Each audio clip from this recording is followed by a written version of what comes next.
আসসালামু আলাইকুম প্রিয় দর্শক, আপনারা দেখতে পাচ্ছেন আপনাদের সামনে খেজুরের গুড়।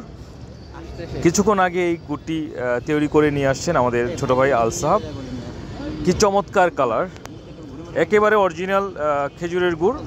এই গুড়টি সংগ্রহ করেছে মেহেরপুর জেলা গাংনী উপজেলার প্রত্যন্ত অঞ্চল থেকে সেহাব এবং ইমন। এবং আসল যে গুড়ের স্বাদ এবং গ্রান আমি এখন পাচ্ছি, আসলের খুঁজতে খুঁজতে একবার বাংলাদেশের সীমান্তবর্তী জেলা মেহেরপুরে চলে আসছি। মেহেরপুর গাংনী উপজেলার প্রত্যন্ত অঞ্চলের যে গাছিরা রয়েছেন, সেই গাছিরা খেজুরের রস সংগ্রহ করে, এই যে খেজুরের রস দেখতে পাচ্ছেন একবারে পিওর আমরা খেয়েছি, কিছু অবশিষ্ট আছে। এবং এই খেজুরের রস থেকে এই যে খেজুরের গুড় নির্ভেজাল, একেবারে আমাদের জন্য স্পেশাল করে বানানো, খুব চমৎকার দেখতে। দেখেন কি লোভনীয় কালার। আসলের খুঁজে আমরা দৌড়তে খুব ক্লান্ত হয়ে পড়েছিলাম, অবশেষে আসলের দেখা।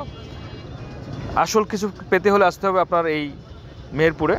এই মেহেরপুরের মানুষ যেমন খাটে এবং তাদের বিভিন্ন ফসল এবং তাদের হাতের বিভিন্ন তৈরি জিনিসপত্র পিওর এবং খাঁটি। দেখেন একেবারে ন্যাচারাল। এই মেহেরপুরের এই সাদামাটা মানুষের মতোই এই গুড়গুলো কিন্তু ওরকম পিওর এবং অনেক সাদামাটা, এবং আসল গুড়ের স্বাদ কিন্তু আমরা এখানে পাবো। এই যে গুড়, খেজুরের রস, এবং এই রস থেকেই তৈরি হয়েছে এই খেজুরের গুড়। আমার হাতে যে বয়মটা রয়েছে, এই গুড়ের যে বয়মটা, এই বয়মটা কিন্তু এখনও গরম। কিছুক্ষণ আগে এই গুড়টাকে নামিয়ে তারপর নিয়ে আসছে। তো আপনাদের খেজুরের আসল গুড়ের স্বাদ পেতে হলে অবশ্যই এই ইমন এবং আল সাহাবের সাথে যোগাযোগ করতে হবে, বা আমার সাথে যোগাযোগ করতে পারেন। এই যে রয়েছে আল সাহাব, গত 2 দিন অক্লান্ত পরিশ্রম করেছেন আমাদেরকে নিয়ে। এই মেহেরপুরের অলিগুলি এবং গ্রামগঞ্জ যত আছে সব কিছু ঘুরিয়ে আমাদের দেখিয়েছেন। এবং তার আরেকজন সহযোগী ছিল ইমন, তারা দুজন ভাই। এবং আরেকজন আমার সফর সঙ্গী কামরুজ্জামান শাকিল। আমরা এখন এই যে দেখতে পাচ্ছেন যে খেজুরের রস খেতে খেতে আর পারতেছি না, অবশিষ্ট রয়ে গিয়েছে। কার ভাগ্যে এই খেজুরের রসটুকু আছে আল্লাহ মাবুদ ভালো জানে। আর এটা নিতেও পারতেছি না, কারণ এটা এখন যদি আমরা সাথে করে নিয়ে যাই নষ্ট হয়ে যাবে, কারণ খেজুরের রস বেশিক্ষণ থাকে না, তাও আবার বয়মের ভিতরে। কি বলবো, এই যে ভালোবাসা নিয়ে যাচ্ছি এই মেহেরপুরের গাংনী থেকে। তো মেহেরপুরবাসী, আপনাদেরকে অসংখ্য ধন্যবাদ।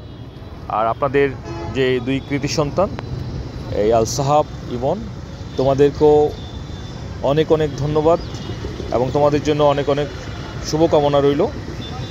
তোমাদের সাথে আবার দেখা হবে। তোমরা যদি ঢাকাতে যাও অবশ্যই তোমাদের সাথে আমরা মিট করব, আমাদের বাসায় তোমরা বেড়াবা, এবং আমরাও আমাদের অঞ্চলের বিভিন্ন অলিগলি এবং গ্রামগঞ্জ হাটবাজার যা আছে সব ঘুরিয়ে দেখাবো, এবং বিভিন্ন দর্শনীয় স্থান তোমাদের ঘুরিয়ে দেখাবো, এবং তোমাদের সাথে করে নিয়ে যাব।